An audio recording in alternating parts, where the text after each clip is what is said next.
ამერიკის ხმა წარმოგიდგენთ.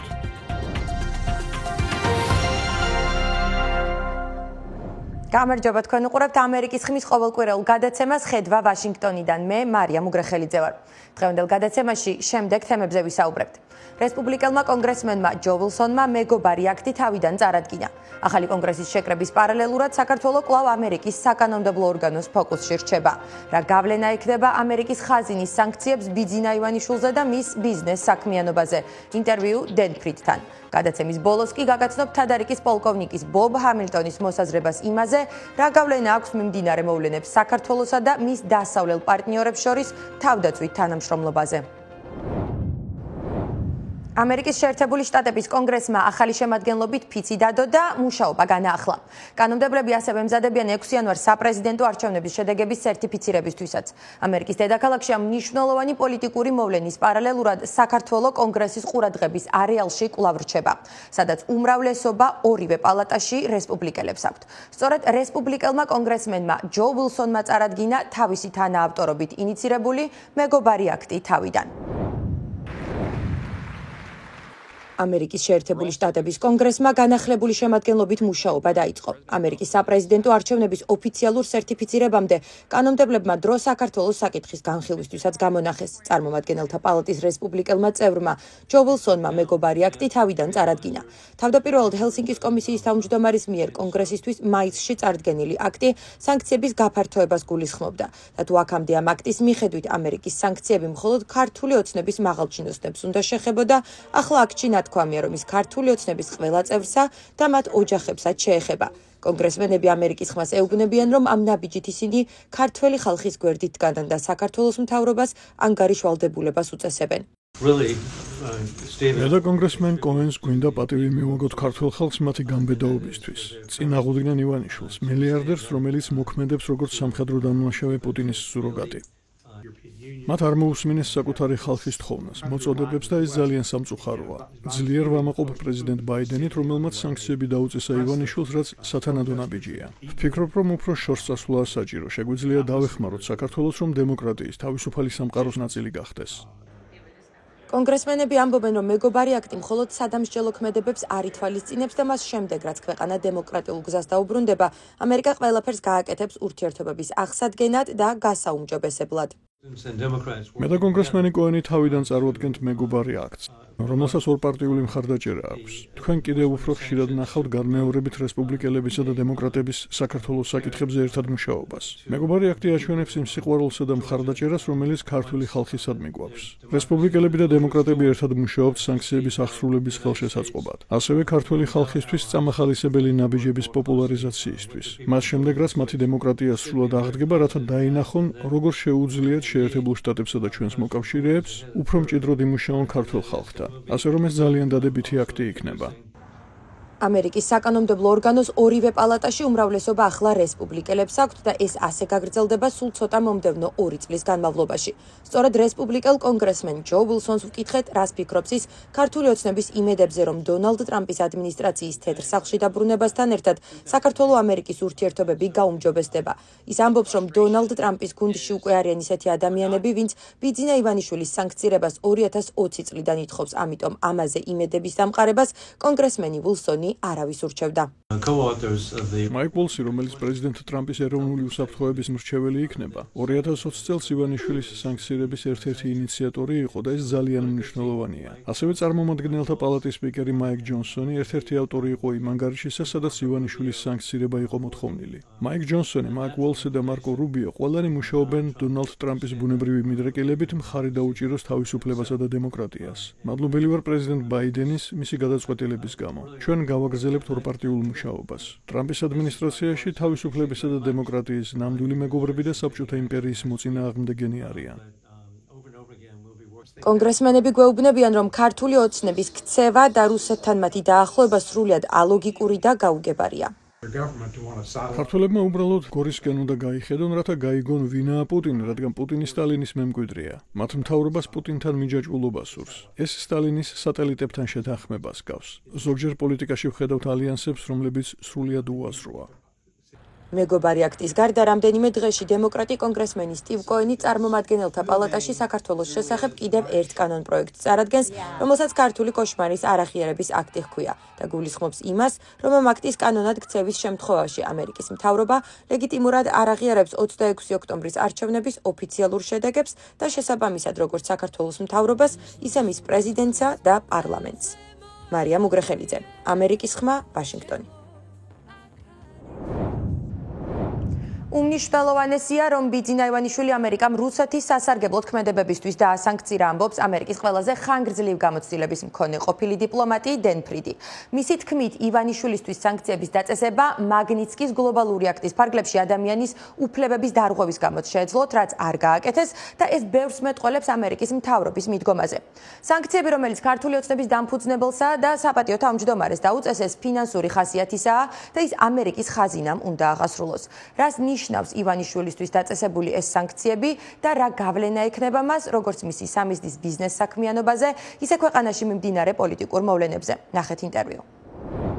Ambassador, thank you for talking. ბატონო ელჩო, დიდი მადლობა, რომ ჩვენთან სასაუბროთ, რო გამონახეთ. თქვენი კარიერის დიდი ნაწილი სანქციებზე მუშაობას დაუთმეთ, ამიტომაც პირველი შეკითხვა ბიძინა ივანიშვილის სანქცირებაზე მინდა დაგისვათ. რატომ იყო ასე მნიშვნელოვანი ის, რომ ბიძინა ივანიშვილის სანქციები ამერიკის ხაზინის უცხოური აქტივების კონტროლის ოფისმა დაუწესა? რატომ იყო მნიშვნელოვანი, რომ ამერიკიდან ეს ნაბიჯი სწორედ ხაზინის დეპარტამენტს გადაედგა? To take this step from the United States. Full blocking sanctions are a very big სრული ბლოკირების სანქციები ძალიან მნიშვნელოვანი რამაა. ის გულისხმობს, რომ გარდა იმ შემთხვევისა, თუ რაიმე გამონაკლისია დაწესებული, სანქციების სამიზნე პირთან ყველა ფინანსური ტრანზაქცია აკრძალულია, რადგან დამრღვევების თავად სანქციების საფრთხის ქვეშ დგებიან. ასევე აკრძალულია ყველა ფინანსური ურთიერთობა კომპანიებთან, რომელთა 50%-ზე ან მეტი ამ პირს ეკუთვნის. მაშინ, როდესაც ხაზინამ სრული ბლოკირების სანქცია დააწესა, მან ასევე გასცა ლიცენზია გარკვეული ეკონომიკური ტენდენციების ქმედებების გაგრძელებაზე. ჩემი ინფორმაციით ეს მოხდა, რადგან ამერიკის მთავრობას არ სურდა ზიანი მიეყენებინა საქართველოს ეკონომიკის ან ქართველი ხალხისთვის. ამიტომაც არ წავიდნენ იმ კომპანიების წინააღმდეგ, რომლებიც მართალია ივანიშვილის საკუთრება, მაგრამ მათ სანქცირებამ შეიძლება ზიანი მიაყენოს საქართველოს ეკონომიკასა და ქართველ ხალხს. ასე რომ, მიუხედავად ამ ლიცენზიების გაცემისა, ეს ძალიან მნიშვნელოვანი გადაწყვეტილებაა. ეს არ არის ავიზო შეზღუდვა. გაცილებით უფრო სერიოზული ნაბიჯია. როგორი გავლენა ექნება ამას ივანიშვილზე? Well, he will now find it much more difficult. მას ახლა ბევრად უფრო გაუჭირდება ბიზნესის წარმართვა. ეს საკმაოდ დიდი საქმეა. რა თქმა უნდა, ამას დიდი გავლენა არ ექნება მის ბიზნესს რუსეთში, მაგრამ ამას მაინც მნიშვნელოვან ნაბიჯად ვთვლი. ეს სანქციები ვერ საქართველოს დემოკრატიას გადაარჩენს. ეს საბოლოოდ ქართველი ხალხის გასაკეთებელია, მაგრამ ახლა ცხადია, რომ შეერთებულმა შტატებმა გადადგა მნიშვნელოვანი ნაბიჯი საქართველოს ავტოკრატიული მიმართულების მხარდამჭერი წამყვანი ძალის წინააღმდეგ. მეტიც, ძალიან საინტერესოა, რომ შეერთებულმა შტატებმა ივანიშვილს სანქციები დაუწესა რუსეთის აგენტად მოქმედების ან რუსეთის ინტერესების სასარგებლოდ ქმედებისთვის. სანქციები დაწესდა კონკრეტული აღმასრულებელი ბრძანებით, რომელიც მიზანში იღებს რუს აგენტებს და იმ აგენტებს, ვინც რუსული ინტერესების დაწინაურებისთვის მოქმედებენ. ეს საკმაოდ საინტერესოა, რადგან ეს ნიშნავს, რომ შეერთებულ შტატებს აქვს ინფორმაცია ივანიშვილის კრემლისთვის მოქმედების შესახებ. My next question was exactly about the wordings. Why? ჩემი შემდეგი შეკითხვა სწორედ სანქციების ფორმულირებას ეხებოდა. თქვენ უკვე თქვით, რომ მას სანქციები რუსეთის ფედერაციის სასარგებლოდ მოქმედებისთვის დაუწესდა. ნიშნავს თუ არა ეს იმას, რომ ამერიკა ამბობს, რომ ივანიშვილი რუსეთის სახელით მოქმედებს და ნიშნავს თუ არა ეს იმას, რომ ქართული ოცნების ქმედებებიც განხილული იქნება დასავლეთში, როგორც რუსეთის ფედერაციისთვის, მის სასარგებლოდ მოქმედება. Well, it wasn't a sanction against the entire Georgian government or against the party. But it was სანქციები არ დაწესებულა მთლიანად საქართველოს მთავრობის ამ პარტიის წინააღმდეგ.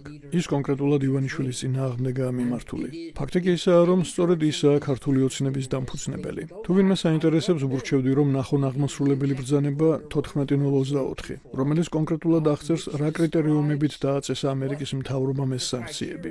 ასევე შეხედეთ სიტყვებს, რომელიც გამოყენებულია სანქციის ტექსტში. ამერიკას შეეძლო ივანიშვილისთვის სანქციები ადამიანის უფლებების დარღვევის გამო მაგნიტსკის გლობალური აქტით დაეწესებინა. ამის ნაცვლად მათ სანქციები რუსეთის სასარგებლოდ ქმედებისთვის დააწესეს. ეს ძალიან საინტერესოა, განსაკუთრებით იმის გამო, რომ რუსეთი საქართველოს წინააღმდეგ აგრესიულადაა განწყობილი, განსაკუთრებით კი 2008 წლის შემდეგ. Especially in the 2008 war. We know that at this moment European Union does not have unity on sanctions. ვიცით რომ ახლა ევროკავშირში არ არსებობს ერთიანობა ბიძინა ივანიშვილის თუ ქართული ოფიციალური პირებისთვის სანქციების დაწესებაზე, რადგან უნგრეთი, სლოვაკეთი და შესაძლოა სხვებიც ამის წინააღმდეგნი არიან, მაგრამ ასევე ვიცით რომ ევროკავშირის წევრი ქვეყნები ამერიკის სანქციებს მკაცრად ემორჩილებიან და მათ მიყვებიან. როგორ ფიქრობთ, შესაძლოა რომ ეს იყოს გზა იმისთვის, რომ დასავლეთმა საქართველოში მიმდინარე მოვლენებზე შესაბამის პირებს პასუხი მოსთხოვოს, ამერიკამ დააწესოს სანქციები, ევროპული ქვეყნები კი მას მიჰყვნენ. Ongoing situation in Georgia and European countries just following this. Well, it will be difficult, as you say, for the reasons you say. იმ მიზეზების გამო, რაც თქვენ ახსენეთ, რთული იქნება ევროკავშირში ერთიანი გადაწყვეტილების მიღება ივანიშვილის სანქცირებაზე. ამის მიუხედავად, ევროკავშირის ქვეყნები და დიდი ბრიტანეთი ყოველთვის პატივს სცემენ ამერიკის სანქციებს და მიჰყვებიან მას. ახლანდელ სანქციებზეც ევროპაში პრეტენზია არავის გამოუთქვამს. ასე რომ ეს მნიშვნელოვანი ნაბიჯი იყო. ახლა კი ქართული დემოკრატია საქართველოს მომავალი ქართველების ხელშია. ამერიკას და საქართველოს სხვა მეგობრებს დახმარება შეუძლიათ, ამის ბევრი გზა არსებობს. მაგრამ ქვეყნის მომავალზე საბოლოო გადაწყვეტილებას არა ბრიუსელში, ვაშინგტონში ან მოსკოვში, როგორც ეს რუსეთს გონია, არამედ თბილისში ქართველები მიიღებენ.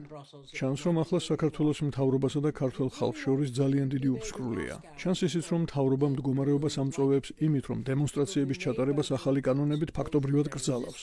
ეს კანონები ძალიან გავს იმას, რაც იანუკოვიჩმა შემოიღო და რამაც მეორე მაიდანი, ღირსების რევოლუცია გამოიწვია 2013-14 წლებში. ასე რომ გვინახავს ასეთი ტიპის დაპირისპირებები, თუმცა არ ვიცი ეს კონკრეტული როგორ დამთავრდება. So we've seen these kinds of confrontations play out, and I don't know how it will end. Sanctions were announced right before the inauguration. Სანქციები მიხეილ ყაველაშვილის ინაუგურაციის წინ გამოცხადდა. მანამ დროისთვის მილოცვები მხოლოდ რუსეთისა და უნგრეთისგან მიიღო. მეორეს მხრივ სალომე ზურაბიშვილი ამბობს, რომ ის რჩება საქართველოს ლეგიტიმურ პრეზიდენტად და არსად არ მიდის. მას ბევრი დასავლელი ლიდერის მხარდაჭერა აქვს, როგორც მათ ეს თავადაც თქვეს. გარდა ამისა, კონგრესმენმა ჯო ვილსონმა ის პრეზიდენტ ტრამპის ინაუგურაციაზე მიიწვია. ნიშნავს თუ არა ის, რომ სალომე ზურაბიშვილი დასავლეთისთვის საქართველოს ლეგიტიმურ პრეზიდენტად დარჩება. To the Donald Trump's inauguration. Does it mean that Salome Zurabishvili will keep her legitimacy and then she will be perceived as still the president of Georgia in the West? She will be seen not as the de facto president, but as a legitimate მას მიიღებენ არა როგორც დე-ფაქტო პრეზიდენტს, არამედ როგორც ლეგიტიმურ სიმბოლოს ქართული საზოგადოებისა და ლეგიტიმურ ლიდერს ქართული პოლიტიკისა. მას უზარმაზარი გამბედაობა და პრინციპები აქვს და მან პატივისცემა მოიპოვა მთელ დემოკრატიულ სამყაროში. თქვენ კონგრესმენი ჯო ვილსონი ახსენეთ. მე მივესალმები მის ქმედებებს. ძალიან მნიშვნელოვანია, რომ ტრამპის სამყაროს წარმომადგენელი, ის ვინც ტრამპს მხარს უჭერს და რომლის მემარჯვენეობა კითხვის ნიშნის ქვეშ ვერ დადგება, ასე აქტიურად უჭერს მხარს ქართულ დემოკრატიას. ის წარმოადგენს რეიგანისეულ ამერიკულ მხარდაჭერას დემოკრატიისადმი ავტორიტარიზმის წინააღმდეგ და მე მას ტაშს ვუკრავ ამის გამო. ვაშინგტონში იზრდება იმის აღქმა, რომ ქართული ოცნება ირანისა და ჩინეთისადმი მეგობრულად განწყობილი მთავრობაა. ამის შესახებ განცხადებები გვესმის როგორც ექსპერტების, ისე ამერიკელი კონგრესმენებისგან. ამერიკის შეიარაღებული ძალების თადარიკის პოლკოვნიკის ბობ ჰამილტონის აზრით, განვითარებული მოვლენების ფონზე ქართული ჯარი, რომელიც 10 წლეულების განმავლობაში სარგებლობდა დასავლელი პარტნიორების მხარდაჭერით, სამხედრო წვრთნებითა და აღჭურვილობით, სავარაუდოდ ამ დახმარებას ვეღარ მიიღებს, რადგან ის სანქცირებულ ხელისუფლებას ემორჩილება. ხელისუფლებას, რომლის ლეგიტიმურობასაც მისი თქმით, ბევრი დასავლური ქვეყანა კითხვის ნიშნის ქვეშ აყენებს. ჩემი კოლეგა ეკა მაღალდაძე ესაუბრა თადარიკის პოლკოვნიკს და მისი შეფასებების უმთავრეს ნაწილს გაგვაცნობს. ბიძინა ივანიშვილის წინააღმდეგ ეს სანქციები ნიშნავს იმას, რომ ამერიკა საქართველოს ხედავს არამხოლოდ როგორც ავტორიტარულს, არამედ როგორც პრორუსულსაც. ასე აფასებს სადარიგის პოლკოვნიკი ბობ ჰამილტონი ამერიკის ხმასთან ინტერვიუში იმას, თუ როგორი ფორმით და რა საკანონმდებლო მექანიზმით მოხდა ქართული ოცნების საპატიო თავმჯდომარის სანქცირება. პოლკოვნიკი ჰამილტონი ამბობს, რომ ამერიკას ორი უნიშნელოვანესი გზავნილი აქვს. ერთი, რომ ვაშინგტონში კარგად ესმით, ვინ მართავს რეალურად ქვეყანას და მეორე, ამერიკისთვის კანონზე მაღლა არავინ დგას. ბიძინა ივანიშვილის პერსონალური სანქცირება კი მისი აზრით სულაც არ ნიშნავს იმას, რომ მოგვიანებით ამ ზომების გამკაცრება და სანქციების გავრცელება არ მოხდება როგორც მისი ოჯახის წევრებზე და ახლო გარემოცვის წარმომადგენლებზე, ისე მთავრობის ოფიციალურ წევრებსა თუ კანონმდებლებზე. ეს იქნება საზღაური საქართველოს მთავრობისთვის მისი ავტორიტარული შებრუნებისთვის, არა მხოლოდ ანტიდასავლური, არამედ პრორუსული მიმართულებისთვის. სანქციების გამოცხადება და ის გზა, რაც ადმინისტრაცია მის დასაწესებლად გამოიყენა, იმის თქმას ნიშნავდა, რომ ამერიკა ხედავს საქართველოს არა მხოლოდ როგორც ავტორიტარულს, არამედ ასევე როგორც პრორუსულსაც. ბიძინა ივანიშვილი არის პარტიის ლიდერი და ქვეყნის დე-ფაქტო მმართველი, თუმცა მას არ აქვს ფორმალური სამთავრობო როლი. ის არც პრეზიდენტი, არც პრემიერი და არც მინისტრი. ის ასევე აძლევს ამერიკას საშუალებას მომავალში სანქციების ესკალაცია მოახდინოს და გამოაცხადოს სანქციების ახალი რაუნდები საქართველოს მთავრობის წარმომადგენლების მიმართ, როგორც ეს სხვა პირების თუ კომპანიების მიმართ გაგვიკეთებია. თადარიგის პოლკოვნიკი განმარტავს, რომ ქართული ოცნება არასწორად აღიქვამს ამერიკის საგარეო პოლიტიკას და ძალთა ბალანსს, როდესაც გგონია, რომ მთელი ძალაუფლება თეთრ სახლშია თავმოყრილი. ამ დროს კი კონგრესს სანქციებზე გადაწყვეტილების მიღება თეთრი სახლის ნების გათვალისწინების გარეშეც კი შეუძლია. ეს არასწორი გაგება იმის, თუ როგორ მუშაობს ამერიკული სისტემა. და გულისხმობენ, მიიჩნევენ, რომ მთელი ძალაუფლება თეთრ სახლშია თავმოყრილი და პრეზიდენტი ტრამპი ან პრეზიდენტი ბაიდენი ყველაფერს გააკეთებენ რაც ენდომებად და როგორც კი დონალდ ტრამპი დაიბრუნებს ძალაუფლებას, ყველაფერი რიგზე იქნება. კონგრესს ნამდვილად მნიშვნელოვანი როლის შესრულება შეუძლია საგარეო პოლიტიკაში, მიუხედავად იმისა, რომ როგორც წესი მას თეთრი სახლი განსაზღვრავს. როგორც წესი თეთრი სახლი წყვეტს ამას, მაგრამ როდესაც ეს კონგრესის დაწერილია, მისი უფლებამოსილების ფარგლებშია და კანონის ფორმა აქვს, მაშინ მხოლოდ კვლავ კონგრესს შეუძლია მისი შეცვლა. ჰელსინკის კომისია ჯო უილსონის ლიდერობით ძალიან მტკიცე ხმაა საქართველოს ევროატლანტიკური ინტეგრაციის, ევროპული მომავლის თაობაზე და საქართველოს ავტორიტარული პრორუსული შემოbrunების წინააღმდეგ. ბობ ჰამილტონი საგარეო პოლიტიკის კვლევის ინსტიტუტის ევრაზიის მიმართულებას ხელმძღვანელობს. ის ამბობს, რომ ვაშინგტონში რესპუბლიკელ კანონმდებელთა შორის ბოლო დროს უფრო და უფრო იზრდება იმის აღქმა, რომ ქართული ოცნება არამხოლოდ დემოკრატიისთვის ძირის გამომთხრელი და პრორუსული ნაბიჯების გადამდგმელი ხელისუფლებაა, არამედ ამერიკის მეტოქეების, ირანისა და ჩინეთისადმი მეგობრულად განწყობილი მთავრობაა. ეს კი როგორც თეთრ სახლსა თუ სახელმწიფო დეპარტამენტში, ისე კონგრესშიც რესპუბლიკელთა ლიდერებისთვის ერთ-ერთი ყველაზე გადამწყვეტი არგუმენტი იქნება და მათში კეთილგანწყობას არ გამოიწვევს.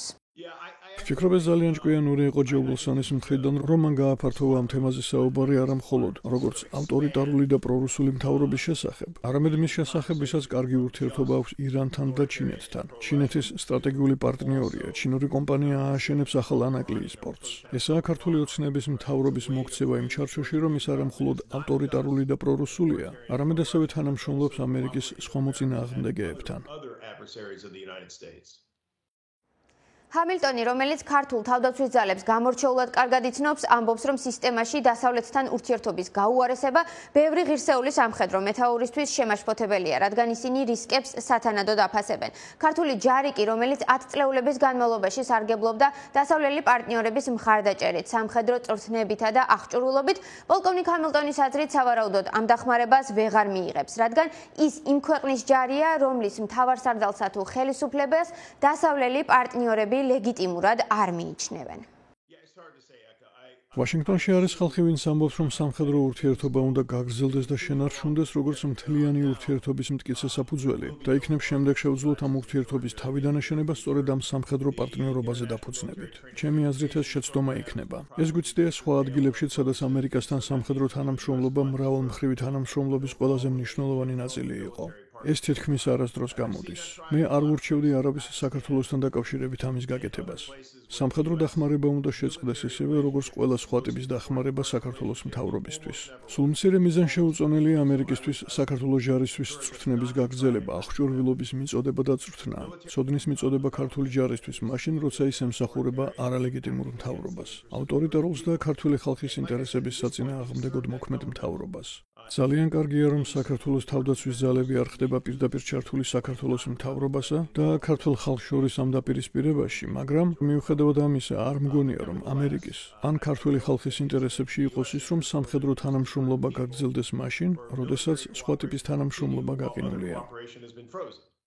საქართველოს პრემიერ-მინისტრი ირაკლი ყობახიძე, რომელიც თავადაცაა რამდენიმე ევროპული ქვეყნის სამოგზაურო შეზღუდვების სამიზნე, ამბობს, რომ სანქციები რეალურად არის ჯილდო ქვეყნის ეროვნული ინტერესების გატარებისთვის და რომ ბიძინა ივანიშვილის სანქცირებით დასავლეთს შანტაჟის შესაძლებლობა აქვს ხელიდან გამოცვლილი. ახალი პრეზიდენტის ინაუგურაცია ამერიკაში 2 კვირაზე ოდნავ მეტ ხანში გაიმართება 119 მოწვევის კონგრესმა კი, სადაც ორივე პალატას რესპუბლიკელები აკონტროლებენ, მუშაობა უკვე დაიწყო. დღეისათვის სულ ეს იყო, თქვენ უყურებდით ამერიკის ხმის ყოველკვირეულ გადაცემას. ხედვა ვაშინგტონიდან მე, მარია მუგრახელიძე ვარ. მადლობა, რომ გვიყურებდით. მე ერთი კვირით გემშვიდობებით. თქვენ კი ჩვენი გადაცემებისა და ანალიტიკური მასალების ნახვა, როგორც ყოველთვის შეგიძლიათ ჩვენს ვებგვერდზე amerikisxma.com. შემოგვერთდით ჩვენი Facebook-ის, Instagram-ის, X-ისა და YouTube-ის ოფიციალურ გვერდებზეც. ნახვამდის.